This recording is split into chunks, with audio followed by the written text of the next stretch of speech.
Morning students.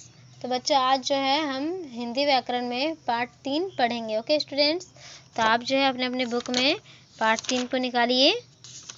ये आप लोग का है शब्द। क्या है? शब्द। तो अब हम शुरू करते हैं। क्या है? ये कार है, ये कक्षा क्लासरूम, ये एक लड़की है। ओके, यानी गर्ल।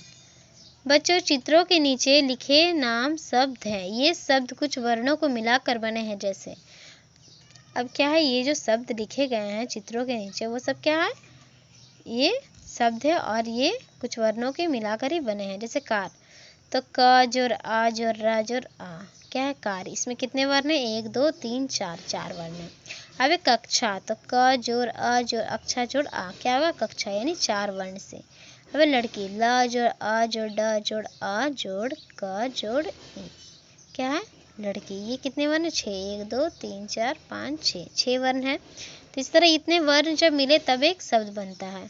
इन शब्दों का कोई ना कोई अर्थ है, इसलिए तीनों शब्द है। इस प्रकार हम कह सकते हैं 2 या 2 से अधिक वर्णों के सार्थक समूह को शब्द कहते हैं। क्या है? 2 या 2 से अधिक वर्णों के सार्थक समूह को, यानी जिसका कोई अर्थ हो उसे हम कहते हैं सार्थक। उसको हम क्या कहते हैं? शब्द कहते हैं। अब शब्दों का वर्गीकरण। हिंदी भाषा में शब्दों को 4 आधारों पर बांटा गया है। हम पढ़ते हैं अब क्या क्या है। पहला है अर्थ के आधार पर, दूसरा है उत्पत्ति के आधार पर, तीसरा रचना के आधार पर और चौथा प्रयोग के आधार पर। तो पहला जो है अर्थ के आधार पर शब्द 2 प्रकार के होते हैं। अब देखिए शब्द को जो है 4 भागों में तो बांटा गया है, लेकिन अब अर्थ जो है, पहला अर्थ है ना, अब इसमें भी क्या है? 2 पॉइंट है। क्या क्या है? पहला है सार्थक शब्द और है दूसरा निरर्थक शब्द। तो हम सार्थक शब्द के बारे में पढ़ते हैं।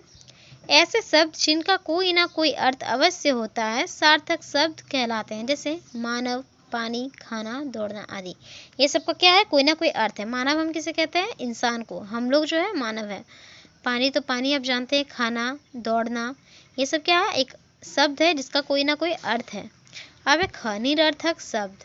ऐसे शब्द जिनका कोई अर्थ नहीं होता है निरर्थक शब्द कहलाते हैं। जैसे वानव, वाणी, वाना, वोड़ना आदि। ये सब क्या है? ये सब का कोई भी अर्थ नहीं होता है। ओके स्टूडेंट्स, तो ये सब क्या है? निरर्थक शब्द है।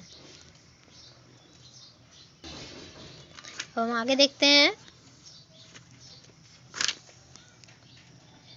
क्वेश्चन में मतलब 2 है ये, पॉइंट 2। उत्पत्ति के आधार पर शब्द 4 प्रकार के होते हैं। अब हम पढ़ते हैं उत्पत्ति के आधार पर। इसमें कितने होते हैं? 4 पॉइंट्स होते हैं। क्या है? तत्सम शब्द।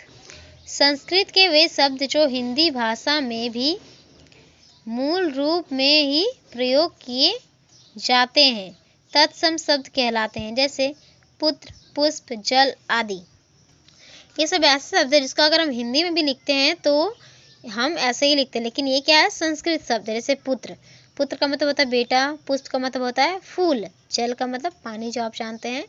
तो ये सब का यूज़ जो है संस्कृत शब्द है, लेकिन हम हिंदी में भी लिखते हैं तो पुत्र ही लिखते हैं। बेटा भी हम लिखते हैं लेकिन वो बहुत कम यूज़ करते हैं, अधिकतर हम पुत्र लिखते हैं। अब है तद्भव शब्द। संस्कृत के वे शब्द जो हिंदी भाषा में कुछ बदलाव के साथ प्रयोग किए जाते हैं तद्भव शब्द कहलाते हैं। जैसे दंत, दांत, हस्त, हाथ, आम्र, आम आदि।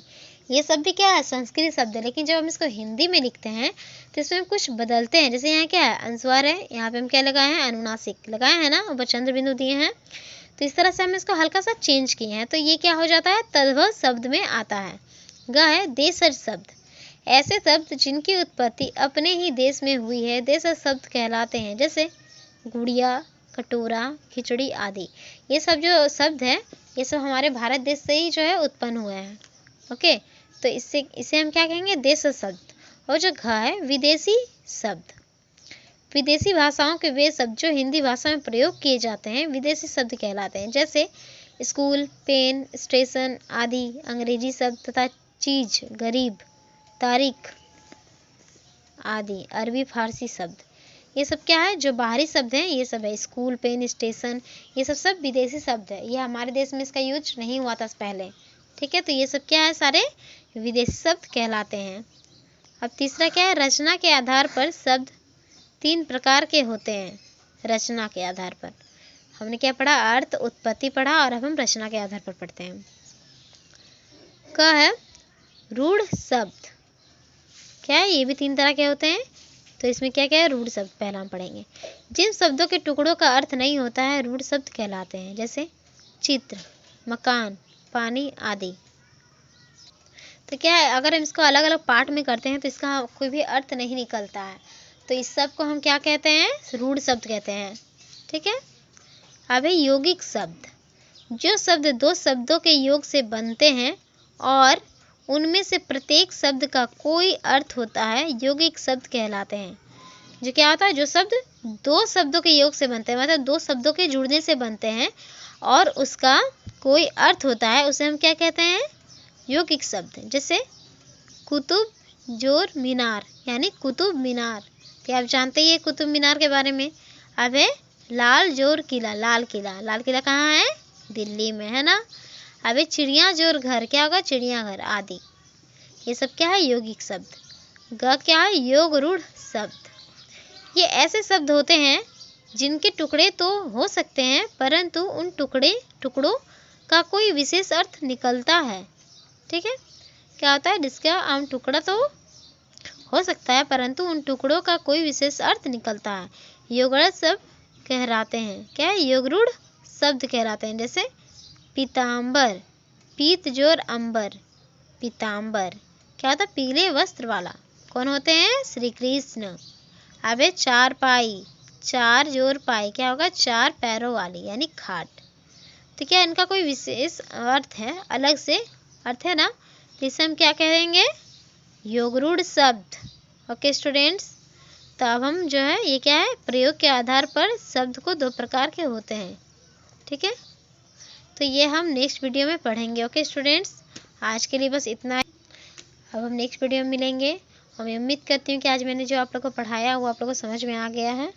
ओके स्टूडेंट्स, तब तक के लिए बाय बाय, और आप इसे घर में रीड कीजिएगा।